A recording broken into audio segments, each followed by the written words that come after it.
Hey guys, welcome back to the channel. Most entrepreneurs tend to fall in love with just one business idea, then pour all their energy and resources into it.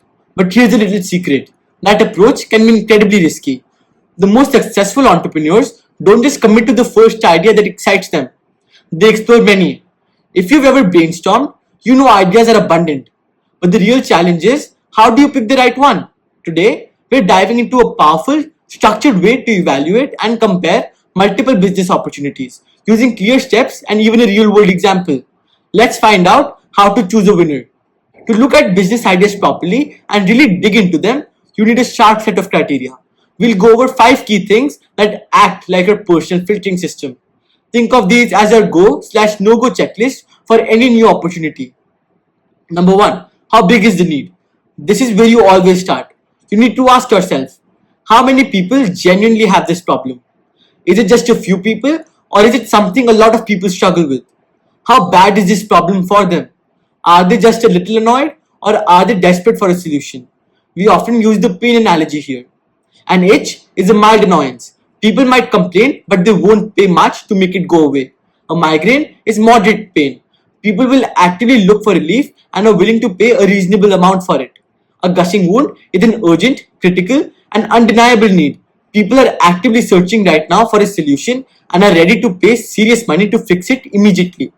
Ideal scenario: you want to find a large number of people who are dealing with a gushing wound, a truly intense and currently unsolved problem. That's where the biggest business opportunities usually are. Number two, how good is your solution? Once you've found a significant problem, the next question is, does your proposed product or service truly and effectively solve that problem? Is your solution a vitamin, something nice to have that might make life a bit better but isn't essential, or a painkiller, a must have that directly gets rid of the critical problem? Ideal scenario: your solution should be a painkiller. People actively look for painkillers and are eager to pay for them right now because they solve an urgent problem. Vitamins, on the other hand, are much harder to sell because the need isn't as immediate. Number three, will you make good profit margins? This is where the business side of things gets real. Gross margin is the money left over from a sale after you take out direct costs of making that product or offering the service. Sales price minus cost to make. You need healthy margins to actually make a profit and have money to grow your business. Two things to consider here. Number one, cost efficiency. Can you make or deliver your solution at a really low cost? Can you find smart ways to save money in your supply chain or operations? Competitive intensity. Even if your costs are low, can you keep your prices high in a market where competitors might try to drive prices down? Do you have something unique that allows you to charge more? Ideal scenario: a situation where customers are willing to pay for your solution combined with their ability to keep your production or delivery costs low. This mix leads to strong, steady profits over time. Number four, how hard will it be to get customers? Having a great product is one thing. Getting it into customers' hands is another challenge entirely. You need to ask yourself, can you easily find and reach your target customers? Are they all in certain places or online communities? Is your product or service simple to explain and sell? Does its value immediately make sense to people? Will people try it without you needing to spend a lot of money on aggressive marketing or constant convincing? Does it sort of sell itself? Ideal scenario: customers are easy to spot, affordable to reach, and already eager or excited to become paying users because their solution is so compelling and obvious. This leads to efficient and profitable growth. Number five, are you the best team for it? This is a critical and often overlooked internal check. You need to be completely honest with yourself. Does this specific opportunity perfectly match your team's unique passion, skills, and existing experience? Do you truly care about solving this particular problem? Do you or can you get the right connections, the necessary funding, specialized abilities, and deep knowledge of this industry to make this specific idea happen better than anyone else? Ideal scenario: the opportunity feels like a perfect fit for you and your team. Your unique background, skills, and connections give you a clear advantage in tackling this specific problem and bringing this particular solution to the market. So, putting all these criteria together, what does an ideal business opportunity actually look like? It's rare to find one that perfectly checks every single box, but this is what you're aiming for. Big market. Lots and lots of people have the need. Severe pain. The need is urgent, painful, and pressing, a gushing wound. Effective solution. Your product is a true painkiller, a must have that genuinely works. High gross margins. Your revenue easily covers your direct costs, making it very profitable. Easy to get customers. You can find customers affordably and they're simple to convince. Strong team fit. You and your team are uniquely suited and highly motivated to succeed with this specific venture. When you find an opportunity that scores high across all these areas, you've likely found a potential gold mine. Let's bring this strict evaluation process to life with a real world example. Alan Cook, a very successful serial entrepreneur. ScoopFree, his first venture. Alan co-founded ScoopFree, a company that became famous for its self-cleaning litter boxes for cat owners. Let's see how this idea measured up against our criteria. Solve the real problem. Severe need. Cat owners absolutely hate cleaning litter boxes. It's messy, smelly, and generally unpleasant. A definite gushing wound for millions of pet owners. Effective solution. Painkiller. ScoopFree's automated system meant customers literally never had to touch cat waste again. That's a huge, clear benefit that genuinely solved a terrible problem. Strong margins and recurring revenue. The genius of ScoopFree was its recurring revenue model. Users bought special litter cartridges as monthly refills. Alan found they could make around $15 per month profit per customer from these cartridges, leading to very strong lifetime value and profitability. Clear value proposition. The product was incredibly easy to explain. Never scoop litter again. This simple message made getting customers much easier. Alan eventually sold ScoopFree for a lot of money, took some time off, and even traveled Europe in a Porsche. A well-deserved reward that really shows the power of picking smart opportunities and executing them flawlessly. Alan's criteria for his next venture.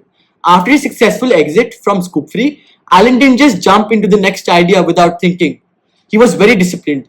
He set up an even stricter set of criteria for his next business using what he learned and his improved strengths. A. Market and business model. He was specifically looking for a big market, even larger than ScoopFree, an opportunity for high gross margins, recurring revenue, preferably a strong subscription-based model since he'd seen how powerful it was with ScoopFree. B. Capabilities and strength, team fit. He wanted to use his unique advantages. A strong background in engineering and product development, deep experience in manufacturing and supply chain management, especially with experience in China, a solid understanding of direct-to-consumer sales and marketing, familiarity with subscription model operations. C. Marketing and exit strategy. Preferred PR-driven customer acquisition, getting free media attention, which is very efficient. Clear exit potential from day one, meaning he wanted to build a business that would be very attractive to larger companies for them to buy later on. Screening ideas using his criteria. With these strict criteria in hand, Alan and his team generated an initial list of 50 to 60 business ideas. Then they systematically checked and scored each idea against their defined criteria. Only the ideas that met their high standards moved forward to the next stage. The rest were quickly removed. This tournament style filtering helped Alan choose a winner based on smart strategy and objective assessment, not just getting emotionally attached to an idea. You can definitely apply Alan's powerful process to your own journey as an entrepreneur. Here's how. Focus on an important painful need. Don't waste your time on small annoyances. Look for gushing wounds, problems that truly cause significant pain or frustration for many people. Your solution should be a must-have, a painkiller, not just a nice-to-have vitamin. Make sure your solution really works. Your product or service needs to provide real, clear value. Effective solutions create a sense of urgency in customers, and that urgency directly leads to them being willing to buy and pay. Create something that solves the problem so completely and smoothly that people are excited to pay for it. Match the opportunity with your strengths. This is super important. Choose opportunities that genuinely fit your existing skills, your network, the money you have, and your personal passion. When the opportunity aligns perfectly with what you're good at, it greatly increases your chances of successful execution and keeps you motivated to push through tough times. Use a tournament approach. Don't make the common mistake of going straight from 30 initial ideas to picking just one. Instead, use a multi-round filtering process. Round 1. Generate lots of ideas, then quickly pick your top 6 to 8 most promising ones based on your first instinct and a quick check of the main criteria. Round 2. For those 3-4 finalists, dig deeper, do more research, talk to potential customers, and really understand the market. Final decision. Use a structured review against your 5 key criteria to objectively choose the best opportunity to go after. This organized approach helps you make a smart, strategic choice, not just an emotional gamble. We're going to cover this innovation tournament in the next video in great detail. In the end, success in entrepreneurship isn't just about having ideas.